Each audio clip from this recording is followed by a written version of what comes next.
When your granddad is the Prince of Wales, it's fair to say you'd expect some pretty decent birthday presents, and Prince George received one worth £18,000.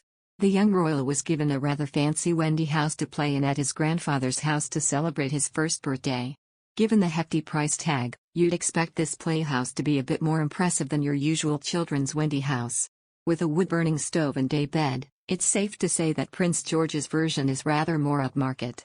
It is installed in the garden of Prince Charles' home Highgrove, ready for the young prince, now 8, to play in along with his siblings, Princess Charlotte, 7, and Prince Louis, 4. The Wendy house is a hand-built shepherd's hut, a Victorian-style 12 feet by 6 feet playhouse. It can be glimpsed by visitors to the 15-acre gardens of Prince Charles' Gloucestershire estate during a guided tour. The hut was presented to Prince George for his birthday from Dorset-based company Plankbridge as a thank you for funding received from the Prince's Trust. It can be found in a wildflower meadow in the grounds.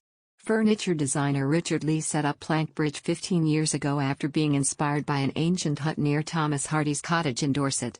The Cambridge children can also play in the treehouse, which was built for the Duke of Cambridge on his 7th birthday. The wooden house on slate stilts was installed for Prince William in 1989 and has been refurbished by Prince Charles for his grandchildren to play in. On the other hand, Prince Harry and Meghan Markle will join the royal family during the Queen's Platinum Jubilee celebrations at the start of next month. Their attendance comes amid speculation of tension between the prince and his brother, Prince William, and father, Prince Charles. Last month, the Duke and Duchess of Sussex returned to the UK for the first time together since their shock exit. During their stop in Windsor, the couple met with Charles and Camilla, Duchess of Cornwall, and later, the Queen.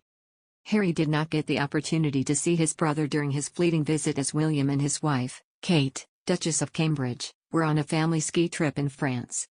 The brothers are understood to have not seen each other since July last year, when they unveiled the statue of their late mother, Diana, Princess of Wales.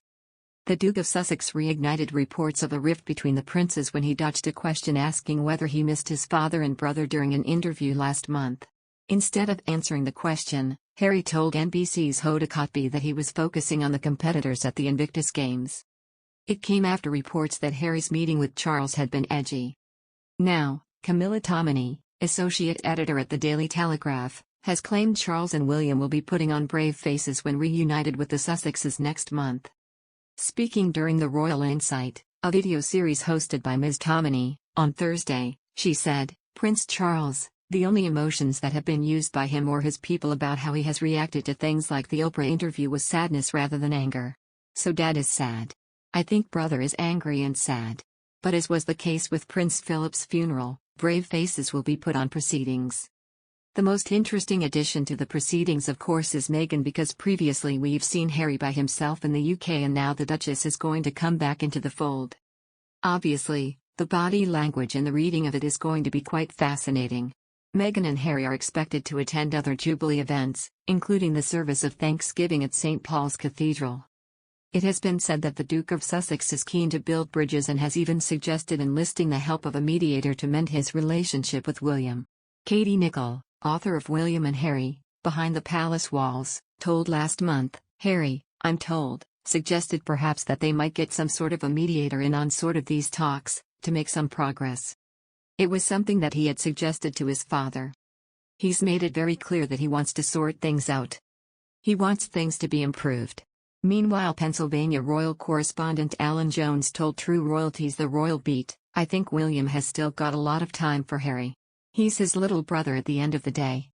Even though they haven't seen eye to eye, I think there is still that brotherly bond. Their mother's death has created this unbreakable tie between them.